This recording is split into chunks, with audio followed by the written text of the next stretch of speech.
verdadeiramente ao Senhor? Temor é um substantivo, foi procurado no dicionário. Temor é um substantivo masculino na língua portuguesa, usado para definir o ato ou efeito de temer, ou seja, medo, receio, pavor, terror de algo por alguma coisa. A palavra temor é usada no sentido de sentir medo de situações desagradáveis. Mas o temor a Deus? O temor a Deus é um sentimento de respeito e reverência, praticada pela doutrina cristã segundo Hebreus 12, 28 e 29. Não precisa se abrir não, que eu vou ler para você rapidão aqui. A palavra ministrada na quarta-feira pelo pastor Júnior foi uma chave. Foi muito poderoso, Deus te usou tremendamente. E foi me falando os versículos, fui gravando lá. Hebreus 12, 28. Portanto, já que estamos recebendo um reino inabalável, sejamos agradecidos e assim adoremos a Deus de modo aceitável, com reverência e temor, pois o nosso Deus é fogo consumidor. O que nós temos visto é quem aqui se converteu ao Senhor depois de 2010, mais ou menos. Levanta a mão. Depois de 2010. Quem se converteu aqui, antes disso, levanta a mão, obviamente, né? A maioria. Quem aqui já viu um mover sobrenatural que hoje em dia já não vê mais? Quem aqui anseia por ver o sobrenatural de novo? Tem uma música que é Faz de Novo. E o pastor Márcio Valadão falou, não quero que cante essa música. Por que, pastor? Porque ele não vai fazer de novo. A glória da segunda casa vai ser maior do que a primeira. Ele vai fazer melhor. Ele vai fazer maior. E quem crê nisso, para essa nova geração, para essa nova vida que nós estamos vivendo? Querido, mesmo que você e eu não estejamos vendo hoje, parece que está tudo seco. Parece que a reverência, o temor a Deus, mas Ele ainda está aqui. E Ele continua movendo, e Ele continua trabalhando, e Ele continua fazendo. O temor é um sentimento de respeito e reverência. Muitos aqui que se converteram no tempo do avivamento, eu vi uma ministração do pastor Gustavo Bessa que falava sobre avivamento. Veio um avivamento entre os anos 90, final dos anos 80, 90 e 2000. E acabou lá pelos meados de 2005, 4, 5 mais ou menos. O estudo dele falava sobre isso. E ele falou assim, talvez muitos jovens estão aqui na igreja, jovens, seus 30, seus 40, que viram um mover poderoso de Deus e sentem saudade desse mover. E foram capturados por esse avivamento que aconteceu. E a igreja clama por esse avivamento. A igreja chora por esse avivamento. Na semana hoje, essa semana no devocional do Glorify, falava sobre avivamento. E até falava uma mensagem, uma frase que dizia, se você não vê o avivamento ao seu redor, faça acontecer o avivamento na sua vida. Não deixe, não culpe o outro, não faça para o outro, mas o que eu quero trazer hoje é sobre o temor. E nesses meados dos anos 90, eu lembro que eu era pequena, que a mãe começou a ir na igreja, e a minha tia foi a primeira que levou a família toda, glória a Deus por isso. E algumas tias mais difíceis, outras mais rebeldes, mas foram cada um no seu tempo. E eu lembro que a minha tia me colocava a pavor. A minha tia era aquela cristã que se converteu, acho que por ter medo do inferno. Muitos se converteram nesse meado, né? Eu lembro que ela colocava uns filmes apocalípticos, gente, eu morria de medo. Não sei se vocês assistiram, mas tinha muitos filmes sobre a morte, que depois, o que acontecia depois do que você morria, e tinha uns lá que me traumatizaram. Mas é a pura verdade. O que acontece com a gente depois que a gente parte dessa terra? Quando a gente fecha os olhos daqui, querido, é para a eternidade, com Ele ou sem Ele. E eu quero lembrar você nessa noite sobre o temor a Deus, que Deus, Ele é um Pai amoroso, como é ministrado aqui. Ele é um Deus poderoso. Quando você se sente sozinho, como alguém falou hoje para mim, cadê a tua presença, Senhor? E aqueles olhos tocaram. Ele está te vendo em todo tempo. Eu estou com você em todo tempo. Ele é um Deus, Ele é um Pai. E eu comecei a ver assim, o temor a Deus não como o dicionário fala sobre o temor, mas como o temor de medo, mas o temor de reverência. Por exemplo, quando você vai na casa do seu pai e da sua mãe, você sabe o que você pode fazer. Você sabe que você pode chegar e abrir a geladeira, né, mãe? Pegar coisa que, a não ser que seja da Fran, né? Daí senão complica. Mas se eu for pegar qualquer coisa, a minha mãe libera. Tá na bênção. Mas eu sei que eu tenho limites, que eu não posso chegar. E aí, coroa, beleza? Como é que tá? Ela só vai me olhar, aquela raiz. Temer a Deus é mais ou menos a mesma coisa, querido. Eu não posso chegar diante da presença do Senhor. Posso chegar como eu quiser, de qualquer maneira ferido. É tanta coisa que a religiosidade nos trancou. Só que, querido, cuide para que como é que eu anotei aqui? Esse medo, não vou colocar o véu de novo. Não vou costurar o véu e dizer para você entrar na presença do Senhor de uma maneira, né? Mas também não use a libertinagem. Deus é Deus. Deus é fogo consumidor. Tem gente brincando de ser crente. Tem gente vindo na igreja cantando as músicas e saindo fazendo a mesma coisa que faz todos os dias sem ter consciência do arrependimento, porque eu não preciso, basta eu estar ali. Querido, Deus sabe o teu coração, mas eu não sabe. Mas o Pai sabe o que eu faço no escondido. Se eu prefiro a presença dEle ou se eu prefiro ver coisa na internet. Se eu prefiro estar com Ele ou se eu prefiro fazer qualquer outra coisa. Quem está em primeiro lugar na sua vida? Temer ao Senhor é se abster de tudo para estar com Ele. É preferenciar, é priorizar a presença, porque Ele é um Pai de amor. Esses dias eu estava tão angustiada, com uma ansiedade, com algo que me incomodava.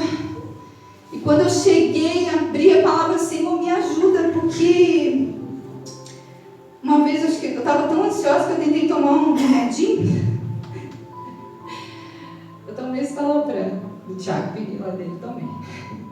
Para uns faz bem, e bênção de Deus, glória a Deus por isso. Mas quando eu tomei, meu coração ficou... Falei, opa, esse negócio não é para mim não.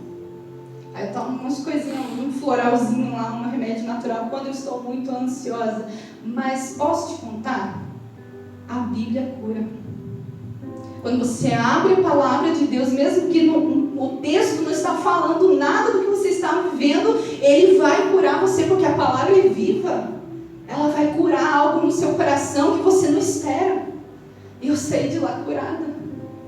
Quantas vezes você também tem testemunhos assim, só que nós esquecemos, entramos numa rotina e nos distanciamos da presença. Muitos ainda não entenderam. Quantos jovens nós vemos, né, a geração hoje em dia. Eu vi um podcast da Nívia, quem puder assista.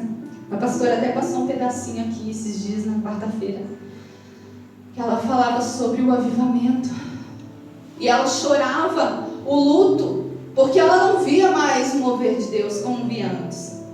Quem se converteu lá em 90, final dos anos 80, 2000, via a gente sair com cadeira de roda, era cura, era milagre, era operação, cada culto era algo sensacional, sobrenatural. E muitos ministros sentiam falta disso e eles viviam em luto. Pai, por que acabou? E o pai falou para ela, calma, a glória da segunda casa será maior do que a da primeira. Glória a Deus. Mas a minha noiva precisa buscar isso. Amém. Nós somos a noiva. O que é temer ao Senhor? Quando o Espírito perguntou isso para mim, eu falei, meu Deus, o que é temer ao Senhor? Será que eu estou temendo da maneira certa? Será que eu estou fazendo do jeito certo? Olha comigo ali nos Salmos 25, versículo 12. Quem é o homem que teme ao Senhor? Quem é o homem que teme ao Senhor? Vamos frisar nesse versículo primeiro. Quem é o homem? E eu me perguntei, Deus, quem é? O que é que eu posso fazer para ser uma pessoa que teme ao Senhor? E Hebreus 11, versículo 1 diz: ora, a fé é a certeza daquilo que esperamos e a prova das coisas que não vemos. Temer ao Senhor é uma pessoa que não duvida de Deus. Temer ao Senhor, eu sei que Ele vai me sustentar, Ele vai me curar, Ele vai ser um pai, Ele vai ser um juiz, Ele vai fazer tudo porque Ele é Deus. Eu não vou duvidar do meu Deus. A experiência, grave isso, a experiência da obediência nos leva a viver o sobrenatural. A experiência da obediência nos leva a viver o sobrenatural. Obedecer ao Senhor. No Antigo Testamento falava sobre sacrifícios. E eu não lembro onde diz no início, mas o Senhor falava: eu não preciso de sacrifícios, eu preciso de um coração que queira estar comigo, que queira se prostrar. Sabe, um coração adorador, um coração que ama a presença do Senhor mais do que qualquer coisa lá fora. Porque Satanás, ele é astuto, ele é perseverante, e ele vai te oferecer as coisas que você gosta. Ele não vai te oferecer algo que não passe pela tua cabeça. Ele vai te conduzir para algo que você tem o espinho na carne. E quando você está firmado na palavra, quando você tem o teu devocional, gente, não é difícil fazer devocional, mas também eu digo para você que se você criar essa rotina, você vai ser curado e vai pecar menos. Quando eu estou na presença do Pai, é difícil achar um tempo. Muitas vezes eu posso fazer, vamos quebrar tabus aqui, né? Eu já fiz devocional de manhã, bem cedo, quando eu tinha muita coisa tarefada no dia. Já fiz devocional ao meio-dia, já fiz devocional à noite. Não tem desculpa, não tem hora para estar na presença. O problema é querer. E quando eu sigo algo, eu temo a Deus, eu falo: Deus, o Senhor é tudo que eu preciso. Eu preciso ser curado, eu preciso ser liberta, eu preciso de algo. Você sabe que Deus vai fazer, então eu vou buscar Ele, porque Ele é a minha razão de viver, Ele é o meu primeiro alvo. Ali no versículo, vamos continuar no 25, no versículo 12 continua: Ele o instruirá no caminho que deve seguir. Jeremias 29:11 diz: porque sou eu que conheço os planos que tenho para vocês, diz o Senhor, planos de fazê-los prosperar e não de lhes causar dano, planos de dar-lhes esperança e um futuro. Quem crê nisso? Quando eu estou na presença do Senhor, Ele vai me instruir. É o segundo passo. Se eu estou na presença do Senhor, Ele vai me dizer que lado que eu tenho que ir, o que eu tenho que fazer. Ele vai me direcionar para onde eu preciso estar, o que eu preciso mudar, o que eu preciso. Meu Deus, há tanta tantas coisas quando nós abrimos o nosso coração e começamos a falar, Deus, como nós cantamos aqui hoje, de dentro para fora. Porque não adianta nada eu mudar as minhas vestes, o meu linguajar e continuar fazendo tudo errado. O Senhor quer um coração novo dentro de nós. Nós estamos disponíveis para isso? Quem quer isso? Diz amém. Amém. Glória a Deus. Então, se eu buscar o Senhor não duvidando, eu vou estar na presença e Ele vai me instruir. E eu viverei, no 13, viverei em prosperidade e os seus descendentes herdarão a terra. Promessa do Senhor. Se eu estou na presença do Pai, Ele vai me instruir, eu e a minha geração seremos abençoados, seremos mais do que vencedores, nada vai faltar para os meus filhos, para a minha casa. É muito além do você, vai para os seus filhos e segue gerações. Temer ao Senhor na brincadeira, querido. Temer estar na presença do Pai é transformador, é libertador. Mas você e eu precisamos tomar uma mudança. Números 23, 19 diz: Deus não é homem para que minta, nem filho do homem para que se arrependa. Acaso Ele fala e deixa de agir? Acaso promete e deixa de cumprir? Ele prometeu e Ele vai cumprir isso na minha e na sua vida, em nome de Jesus. Se eu buscar não duvidar do Senhor, Ele vai me instruir, e a minha vida e a minha herança, os meus descendentes herdarão a terra. Amém? Podemos ver um exemplo disso no Salmos 89. Salmos 89, versículo 34, ele fala da aliança que ele teve com Davi. Não violarei a minha aliança, nem modificarei as promessas dos meus lábios. De uma vez para sempre, jurei pela minha santidade e não mentirei a Davi, que a sua linhagem permanecerá para sempre e o seu trono durará como o sol. Será estabelecido para sempre como a lua e a fiel testemunha no céu. Davi errou? Sim. Ele teve as consequências das suas escolhas erradas? Sim. Mas a promessa do Senhor continuou. Davi, Jesus Cristo é da linhagem de Davi, e o seu trono ficou estabelecido para sempre. Deus é fiel. E nós nos perguntamos hoje, e eu? Será que o que eu preciso fazer para que isso aconteça na minha vida? Ali no versículo 14 do capítulo 25 continua: o Senhor confia os seus segredos aos que o temem e os leva a conhecer a sua aliança. O temer ao Senhor está muito além, é muito mais profundo do que a gente conhece, do que a gente imagina.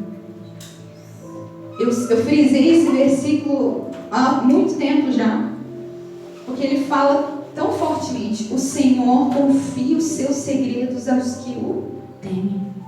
Eu quero conhecer os segredos do Pai. O que Ele tem para mim? Você quer conhecer o que o Senhor tem para a sua vida? Você quer conhecer porque a nossa visão é muito pequena. Nós temos uma visão muito limitada. Nós vamos vivendo daquilo que é a nossa realidade hoje. Mas vamos voltar uns anos atrás, 5, 10 anos atrás. Você imaginava estar vivendo o que você vive hoje? Muitos não. E o Senhor abençoou, o Senhor mudou, o Senhor transformou, o Senhor trouxe milagres, o Senhor deu provisão, o Senhor fez. E hoje você vê, graças a Deus, Ebenezer, até aqui o Senhor esteve comigo, até aqui nos ajudou o Senhor. Quando nós confiamos, quando nós tememos, quando nós entregamos as coisas diante do Senhor, Ele nos fala os seus segredos, aquilo que Ele vai fazer na nossa vida. O Senhor tem... Quantos aqui receberam profecias que um dia vão fazer algo tremendo na vida de alguém, que vão fazer algo na vida você vai ser usado para Deus para fazer isso. Muitos de nós recebemos palavras do Senhor. E muitos de nós guardamos essa palavra. Há muitos anos eu recebi uma palavra 3 vezes já. Que da minha boca pessoas seriam curadas. E eu recebi isso. Eu falei, Deus, eu quero, mas não está acontecendo. Por que não está acontecendo? Porque eu preciso me dispor. Porque eu preciso estar na brecha. Porque eu preciso me inclinar mais. Porque eu preciso buscar mais. Não é a falha, não está nele. A falha está em mim. E quando nós reconhecemos isso, nós colocamos um ponto final e temos atitude, como o Júnior ministrou na quarta-feira, temos atitude de mudança. Nós já ouvimos muito sobre a palavra da mulher do fluxo de sangue. E Deus usou o Júnior para trazer algo assim tão poderoso. Ele ministrou ali sobre a antiga geração e a nova geração. Essa ligação foi muito profunda, porque enquanto Jesus estava indo curar a filha de Jairo, a nova geração, a mulher do fluxo de sangue correu para buscar o milagre dela. A antiga geração, a velha geração. Os que estão acomodados, estão acostumados com o sofrimento, estão acostumados já com a doença. Não. Ela tomou uma atitude. E ela foi curada. E ela viveu o sobrenatural. Que em nome de Jesus nós possamos tomar atitudes de fé. A partir de hoje, nós possamos, Deus, o que é que eu posso fazer para saber quais são os seus segredos para mim? O que é que eu preciso fazer para ser curada? O que é que eu preciso fazer para ser liberto? Você tem o seu com Deus. Mas uma coisa eu te digo, queira viver o sobrenatural na tua vida. Queira viver. Quando a gente tem a visão da eternidade, querido, a gente busca o céu. A gente tira os tesouros, esquece as coisas dessa terra, vive, o Senhor vai instruindo para a gente viver e conquistar aqui nessa terra. Mas os nossos olhos precisam estar fixos na eternidade, porque Jesus está muito perto de voltar. E onde está o nosso coração? Onde está o nosso tesouro?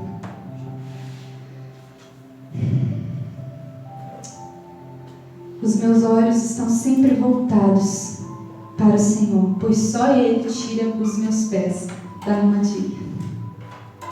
Eu não preciso falar nada, esse versículo já fala tudo.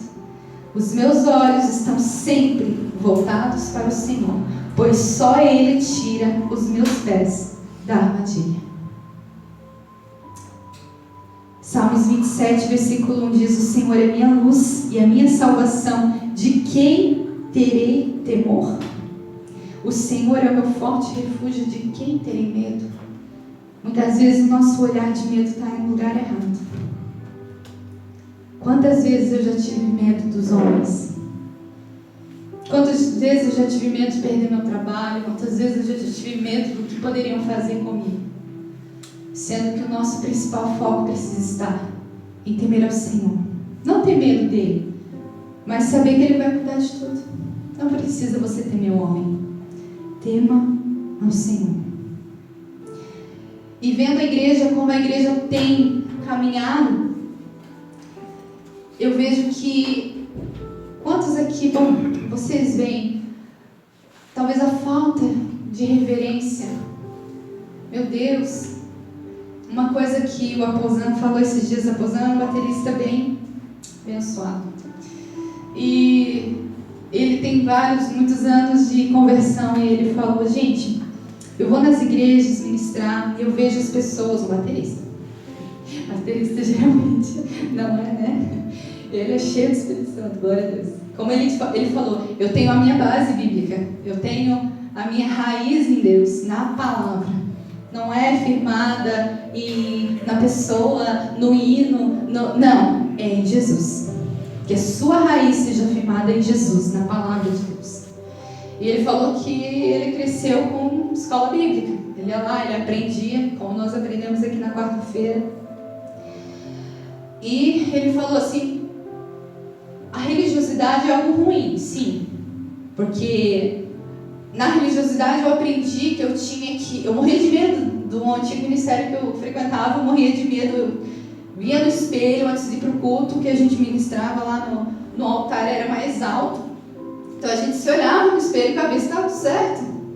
A mulherada, que eu diga, né? A gente via se a manguinha não estava, né? Tinha que estar bem certinha, decote, Deus o livre.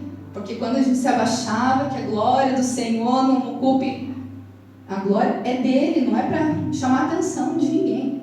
Olhava a roupa, media, fechou, está na bênção. Porque quem tem que chamar a atenção é o Espírito Santo, não a pessoa.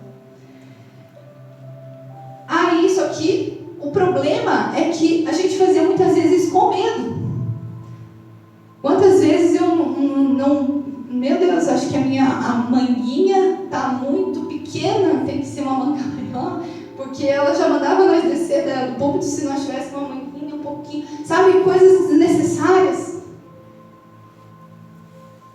Nosso ministério aqui é livre, graças a Deus, diante da palavra de Deus, né? Mas você pode vir com uma roupa que você quiser, você pode vir como você quiser lá. A gente tinha que estar impecável, tinha que estar no salto. Hoje, graças a Deus, a gente tem de tênis, está na bênção.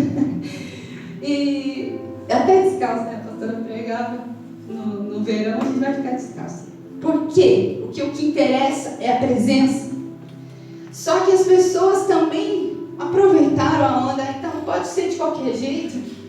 Às vezes entra na igreja, isso, a Posan falando, tá, gente? Entra na igreja, nem sequer dobra o joelho para falar a Deus, obrigado por estar aqui.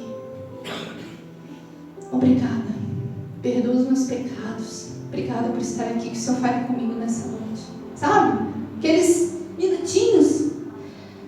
E eu confesso para vocês que eu já sentei na cadeira e eu não sou muito fã de orar de joelho, porque eu, quando eu estava no ensino médio, eu caí, então começa a doer até já. Era uma guerra nesse outro ministério, porque, meu Deus, se eu não ficasse de joelho, eu chamava atenção na frente de todo mundo.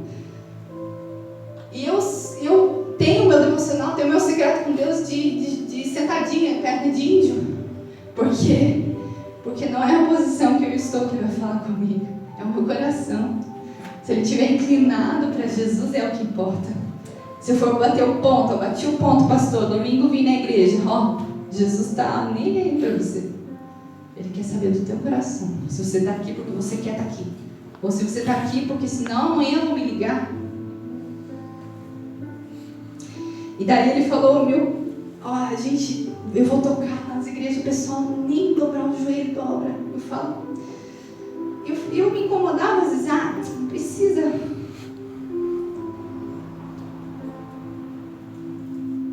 Deus é digno do nosso melhor.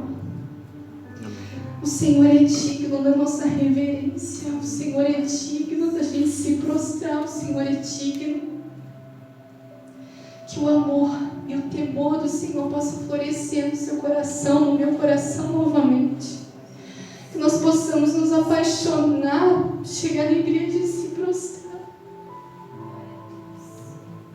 Dizer, Senhor, eu não sou nada.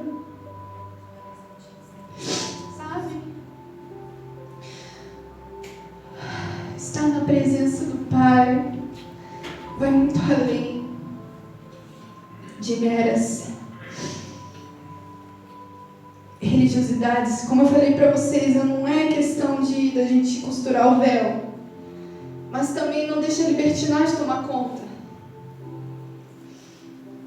Quantas vezes, aqui quando a gente ministrava aqui no louvor, a gente via mais vocês.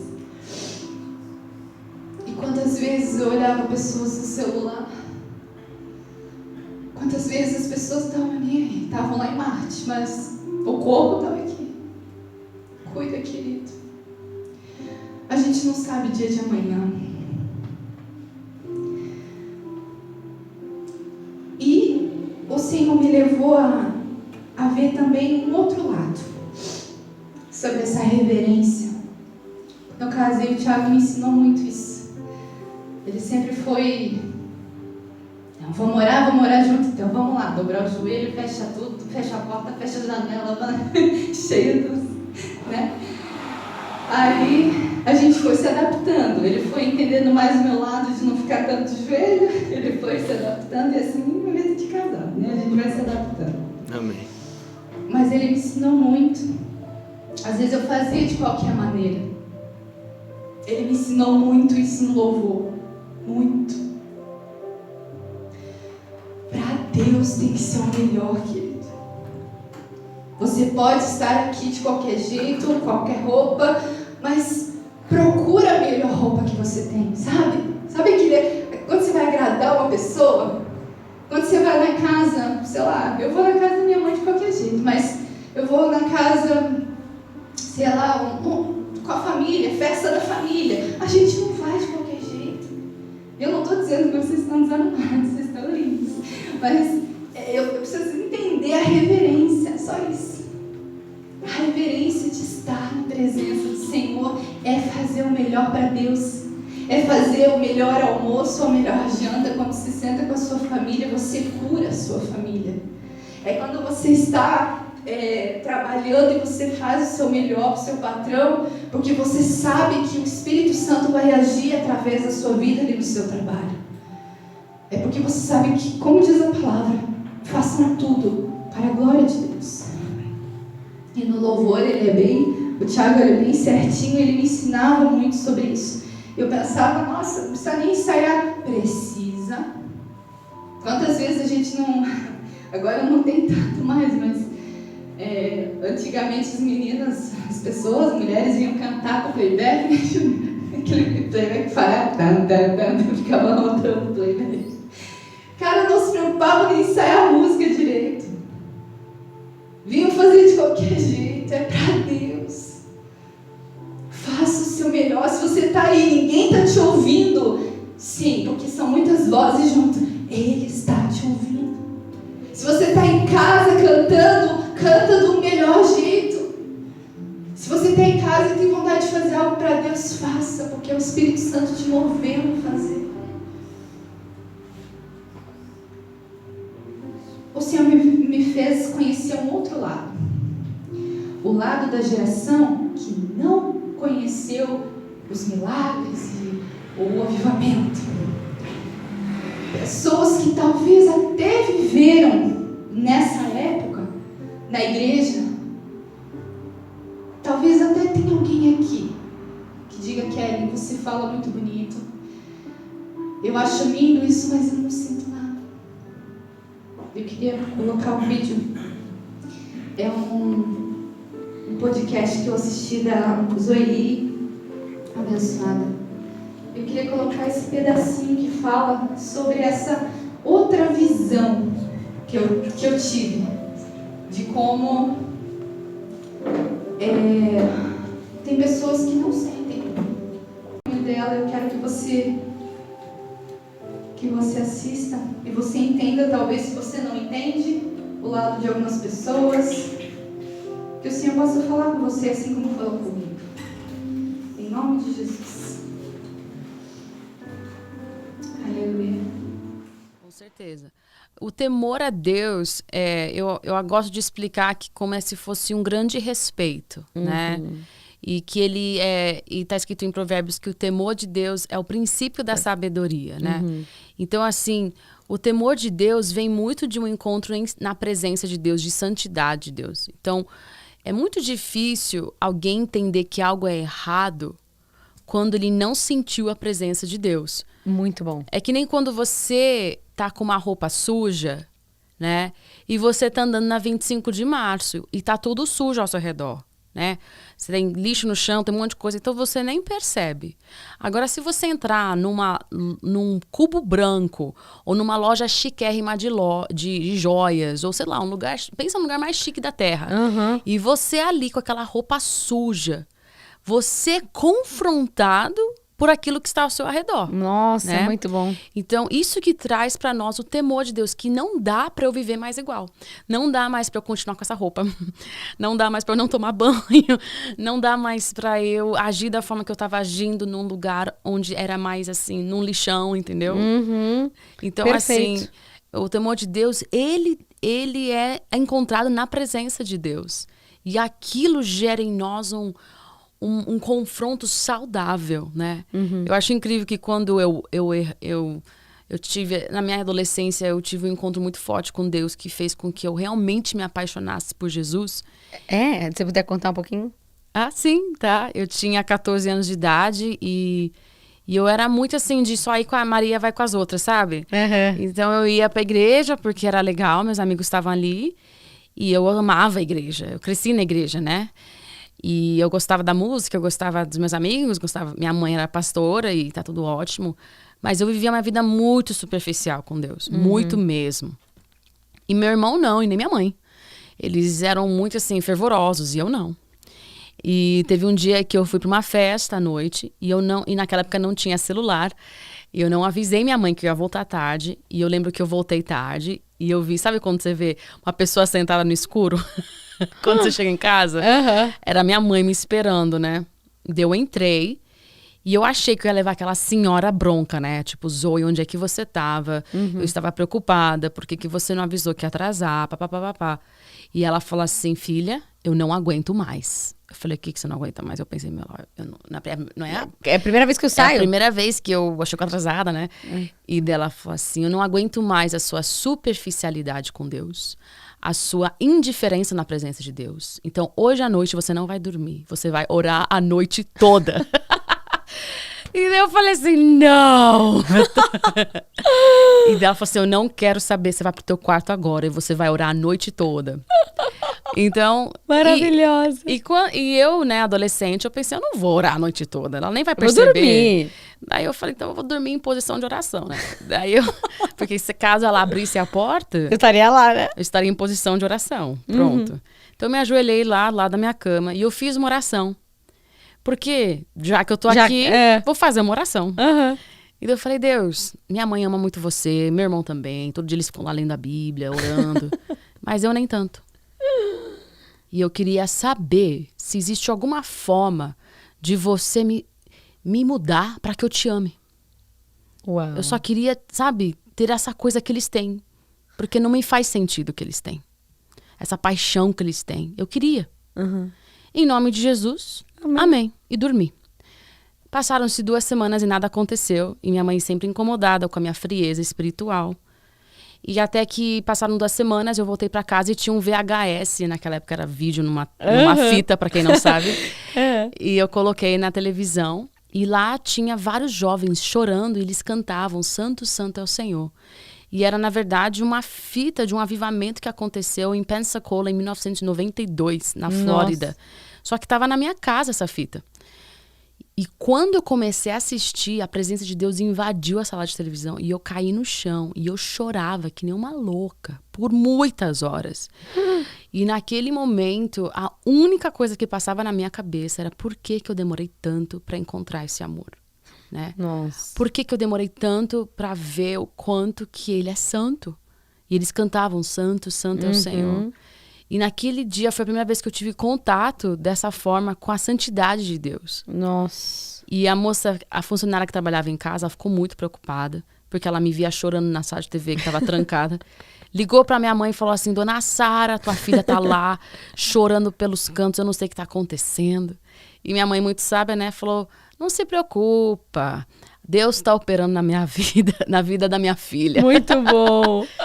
E minha mãe disse, né, que quando eu saí da sala de TV, finalmente, depois de horas lá dentro, ela falou que meu rosto fisicamente havia mudado. E ela disse que eu nunca mais fui a mesma depois desse dia. Uau! E realmente, né? Que demais. Nunca mais eu fui a mesma. Eu virei uma fominha por Jesus, eu sou até hoje. Onde ele tá, eu quero mais. Tudo que ele vai falar, eu quero. Ele fala pra eu fazer as loucuras, eu faço. Muito bom. Eu erro muito ainda. Eu já fiz muitas coisas, talvez, que ele não queria que eu fizesse. Mas toda vez eu me encontro nesse lugar de graça, de amor. E a santidade dele que me protege, né? De fazer aquilo que desagrada a ele. E não a religiosidade e nem alguém me falando que eu não posso fazer algo, né? Então, assim, na minha vida, toda vez que eu fui barrada de fazer algo errado, não foi porque alguém me falou. Foi porque a presença dele, ela é Se suficiente. você não experimentou esse amor, querido, Não perca mais seu tempo. Busque hoje. Faça como talvez ela fez. Uma simples oração: Senhor, eu quero sentir isso daí. Eu quero mudar a minha maneira de ir à igreja e ver o Senhor. A Nívia, num outro podcast, ela falou que muitas vezes a igreja é comparada a um PA no domingo. Porque as pessoas vêm sedentas, vêm enfermas, vêm machucadas, vêm feridas e saem melhor, saem curadas, saem restauradas. Mas aí a semana inteira não tem mais o acesso ao Pai. Espera no outro domingo para vir de novo. Você tem acesso livre todos os dias. O teu Pai está disponível 24 horas por dia. E às vezes que você acorda de madrugada e fala: nossa, perdi o sono. Às vezes é Ele te chamando. Não perca mais o tempo perdendo tempo com outras coisas. Não leve a Deus na brincadeira. Nadab e Abiú, filhos de Arão, eles levaram Deus na brincadeira. Eles levaram fogo estranho na presença. E eles foram queimados por dentro. Hoje, talvez, o que acontece? As pessoas não são castigadas no exato momento que fazem alguma coisa. A gente não vê Deus para ver a cara feia ou triste, mas tenha certeza de que quando você age de maneira indiferente com Deus, o Espírito Santo fica triste sim, porque Ele é sensível. Ele não se mete, Ele deixa você à vontade, mas Ele fica triste quando a gente ignora, quando a gente leva de qualquer maneira. Muitas vezes a gente não valoriza as coisas porque são de graça. É muito bom estar aqui, a gente ouve os louvores, a gente recebe tanto de Deus. E até o momento da oferta é um momento de adoração, o momento que você dizima, um ato de obediência, sabendo que Deus vai suprir tudo o que você precisa. E você entrega ao Senhor, mas se você não tiver nada, você recebeu tudo de graça. A tua salvação é de graça. O sangue que Jesus derramou na cruz do Calvário por mim e por você foi um preço alto demais. E muitas vezes nós... A pastora Helena Tanuri fala, num desses momentos da pregação que ela fala sobre temer a Deus, e você se converter e lembrar que o sangue de Jesus custou caro, não foi ketchup. Não foi barato, não foi algo banal. E como eu consigo ter equilíbrio diante de Deus? Eu quero temer ao Senhor, mas eu não quero ter medo, eu quero honrar a Deus. A oração, querido, ela não é um tempo em que você negocia com Deus, não é uma barganha. Quanto mais você ora, mais você tem intimidade com Deus, mais você conhece o Pai que você tem, mais você se torna íntimo de Deus, mais você conhece os segredos que Ele tem para você. Se faltar temor, respeito, se faltar, querido, algo que possa até mesmo ocupar o lugar e você acaba perdendo. Se eu não levar Deus a sério, querido, o que vai acontecer? Jesus vem e eu fico simples assim. Ou pode chegar naquele grande dia em que eu falo: não, Deus, espera aí, eu preguei, eu falei de Jesus, e Ele fala para mim: eu não conheço você, sai de perto de mim. Ou a gente vive com o olhar na eternidade, pensando: eu quero viver para passar os meus eternos dias, a minha vida, a minha alma estar diante do Senhor para passar a eternidade com Ele, ou de nada vale a pena. Levar Deus a sério não é uma questão de religião, é uma questão de amor. Eu quero estar com Deus. E eu não experimentei, acho que Quando a mãe começou a ir na igreja, eu tinha uns 7 anos, né, mãe? 6, 7 anos. E eu amava estar na presença. Eu gostava de ir. Eu gostava, eu sentia algo bom e eu não sabia o que era. E eu ia na igreja e tudo bonitinho, maravilhoso. Mas quando eu estava indo na escola, eu não queria que ninguém soubesse que eu era cristã. Porque eu queria ser popular, eu queria estar junto com o pessoalzinho, eu queria na modinha. Vai ver dos jovens. Até que um dia Deus me pegou e me mostrou a importância de eu levar Deus a sério. E levar Deus a sério é você ter um compromisso com Ele. É uma aliança.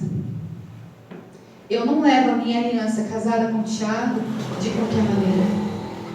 Eu respeito, eu honro, eu tento fazer o meu melhor. É assim com Deus também. Ou nós somos fiéis ao Senhor, ou não adianta nós estarmos aqui. Ai, que dura essa palavra, Kelly. Mas eu quero te abrir os olhos para viver o sobrenatural de Deus e sair do comodismo, sair do mesmice. Eu quero viver algo novo, então vamos buscar a Deus até o céu descer como em Pentecostes. Vamos fazer algo novo. Sabe, sair do comodismo, sair. Nós temos, os jovens têm feito um trabalho abençoado, a pastora tem trazido os cultos de estudo na quarta-feira, as meninas orando aqui na segunda-feira. Deus está fazendo o que eu e você estamos fazendo com tudo isso. Vamos despertar para algo novo. Vamos despertar para mover o sobrenatural. Eu quero viver algo novo. Quem quer viver algo novo? Vamos ficar de pé então, queridos.